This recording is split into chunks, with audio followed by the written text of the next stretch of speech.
So he asked me if I would chair the healthcare efforts, just like I had chaired the education efforts. Who knew that Washington was so much more conservative when it came to women, especially first ladies, doing things like this than Arkansas? Yeah. I mean, really, I couldn't quite get my head around it. And, you know, I mean, we had a very controversial education reform, but it was never personalized. It was, we don't agree with you, we agree with you. It was back and forth. So I stepped into this role, and shortly after he asked me, we had the nation's governors at the White House, and Mario Cuomo, the father of the current governor in New York, Andrew Cuomo, was then governor, and he comes up to me and he goes, I can't tell whether your husband really likes you or really hates you. All right, so what she's saying is that when she was put in charge of health care by Bill Clinton, when she was First Lady, she never expected that a woman would be, that there'd be such scrutiny on her because she was First Lady and a woman. You see, after she had revamped education in Arkansas as First Lady of Arkansas.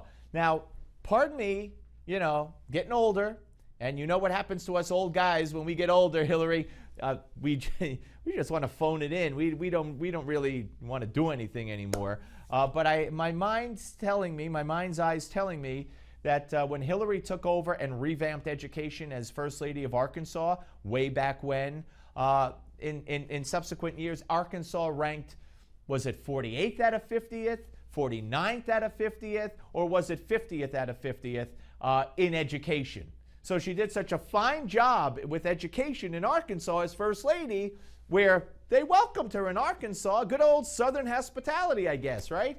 So when she went to Washington and she was put in charge of health care and wanted single payer and violated the Sunshine Laws, if you recall, she insisted that those hearings, that panel of hers, be held in private, which was a violation of the Sunshine Laws. America wouldn't stand for it, but it turns out that it had nothing to do with the radicalization and a radical viewpoint on health care. It had nothing to do with the violation of the Sunshine Laws. It had nothing to do with this closed process without any public input. No. You see, it was because, come here, I'll tell you, it was because she was a woman.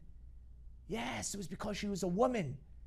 You see, women are, in Arkansas, First Ladies anyway, are treated one way, and in Washington, the reason health care didn't work when Hillary was in charge under Bill Clinton was because she was a woman, and Washington wasn't as acceptable to a woman. You see, the stage is being set. Joining us right now is our friend Tim Huelskamp. Of course, he is a Republican from the great state of Kansas. Hello, Congressman. Good afternoon. How are you? Good to talk to you again. You guys vote on Lois Lerner yet? I know you were back and forth with that. Has that happened yet?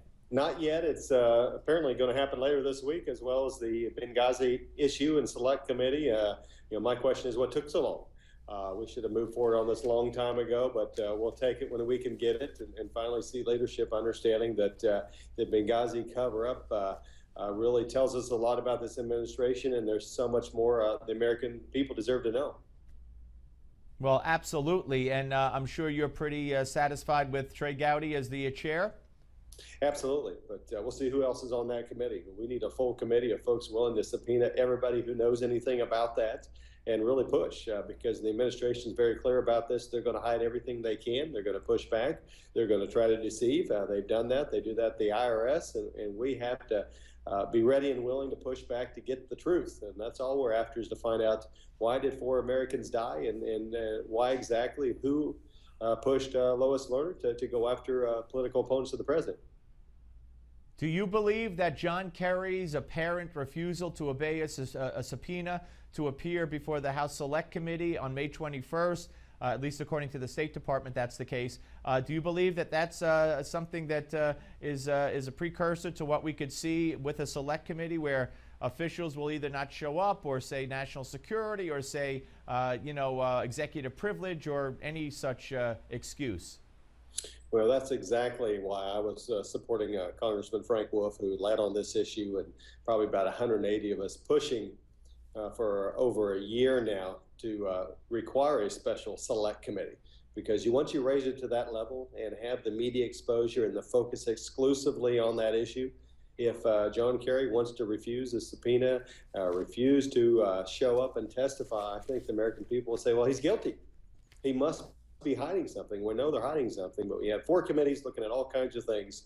It's very important instead we focus, just like they did at Watergate, focus specifically on the issue with the select committee. So congrats to Frank Wolf, and again, took some pressure in the administration doing these things, withholding information to even get our leadership to act. But we'll accept that, and hopefully we get started quickly on finding out the truth, in both at the IRS and at Benghazi.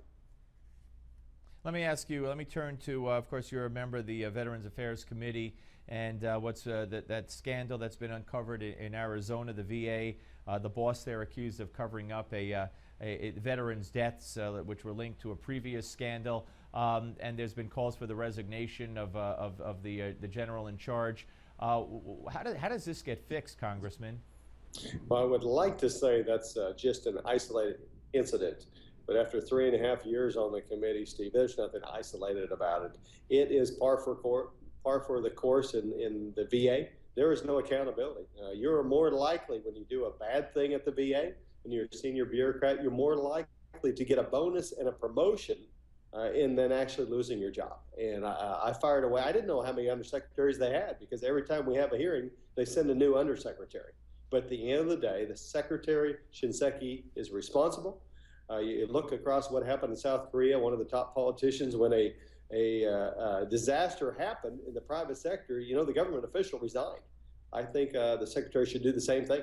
Resign, let's get new leadership, but it's not going to change overnight. I think there's a culture of incompetence and lack of accountability. There are plenty of VA facilities that do a good job, but the problem is the bad actors, the failed situations, the cost overruns, and dozens of dead veterans that nobody will be accountable for in this current administration. So it's time to clean house. I think we can do a better job. We also need to offer veterans a choice. If you'd like to get your health care at your local hospital, you should have that choice instead of being forced into a VA system with these kind of failures. Yeah, and especially, I mean, I know that being miles and miles and miles away from some veteran facilities is certainly a hindrance and prohibitive to many disabled veterans and whatnot. Congressman, sorry it was so short. We'll do it again soon. Thank you so much, sir. Thank you, Steve. I appreciate the time. My pleasure. All right, Congressman Tim Huelskamp, ladies and gentlemen, here on the Steve Malzberg Show. And yeah, it's going to be, and I understand what he's saying. If John Kerry, he's said he's not going to obey the subpoena, but has the media reported on it? No. They will be forced to report on something like that when the Select Committee takes effect. So I see his point there.